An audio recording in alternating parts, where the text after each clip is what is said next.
প্রত্যেক জনতা কিন্তু আসলে বাউলদেরকে গণধুলাই দিচ্ছে। আমরা যদি দেখতে পারলাম এই মুহূর্তে কিন্তু একজন বাউলকে কিন্তু মেরে কিন্তু আসলে এখান থেকে তাড়িয়ে দেওয়া হয়েছে এই মুহূর্তে। আসলে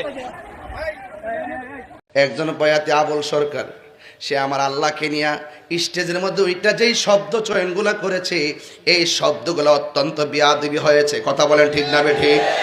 আল্লাহর কথার কোনো গোয়া মাথা আমি কিছুই পাই না। এই জন্য এই সমস্ত কথাগুলোকে আমরা আহলুস সুন্নাত ওয়াল জামাত সমর্থন করি না। এক নম্বর কথা হলো, এই সে যে অন্যায় করেছে, যে বক্তব্য দিয়েছে, এটার জন্য অবশ্যই তাকে মাপ চেতে হবে।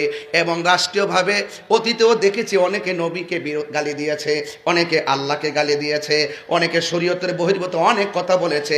এই জন্য এই দেশের মধ্যে লাগাতার এইভাবে যদি চলতে থাকে, যদি বিচার না থাকে, এইভাবে চলতেই থাকবে। অতীতের বিষয়াদির ব্যাপারে যদি বিচার হইতো, তাইলে কখনো কেউ মস্কারা করেও আল্লাহ এবং নবীর শানে কোনো বেয়াদবি করতে পারতো না। কথা বলেন ঠিক কিনা?